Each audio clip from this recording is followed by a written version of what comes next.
రవితేజ ఈ పేరు చెప్తే తెలియని వాళ్ళు ఎవరైనా ఉంటారా తెలుగు రాష్ట్రాల్లో? మామూలు వ్యక్తిగా సినిమా రంగంలోకి ప్రవేశించిన రవితేజ మాస్ మహారాజుగా ఎదిగి తెలుగు చలనచిత్ర రంగంలో తనకంటూ ఒక ప్రత్యేకమైన స్థానాన్ని ఏర్పాటు చేసుకున్నాడు.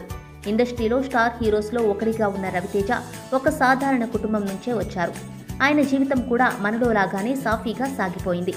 ఆయన చిన్నతనంలో ఒక ఆసక్తికరమైన సంఘటన జరిగింది. అదేంటంటే, రవితేజ అమితాబ్ బచ్చన్కు వీరాభిమాని. ఈ విషయం మనందరికీ తెలిసిందే. డాన్ సీను సినిమాలో అమితాబ్ అభిమానిగా కూడా నటించారు ఆయన. అయితే ఈ అభిమానం ఇప్పటిది కాదు, షోలే సినిమా వద్ద మొదలైంది. ఆ సినిమా చూసిన ఆయన అమితాబ్ యాక్టింగ్ చూసి విపరీతంగా ప్రభావితులయ్యారు.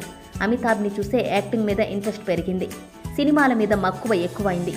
అయితే చిన్నతనంలో సినిమాలు చూసేంత డబ్బులు ఆయన దగ్గర లేకపోవడంతో ఆయన తన తండ్రి పర్సులో నుంచి డబ్బులు దొంగిలించేవారట.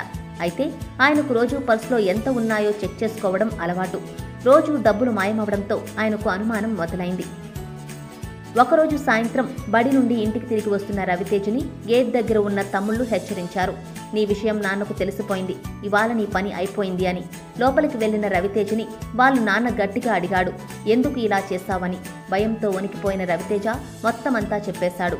అది విన్న రవితేజ వాళ్ళ నాన్న, నీకు యాక్టింగ్ అంటే అంత ఇంట్రెస్ట్ ఉంటే మంచి యాక్టింగ్ స్కూల్లో జాయిన్ చేస్తా, మళ్ళీ ఇలా దొంగతనాలు చేయకు అని గట్టిగా మందలించారు. మా వీడియోస్ మీకు నచ్చినట్లయితే లైక్, షేర్, సబ్స్క్రైబ్ చేయండి.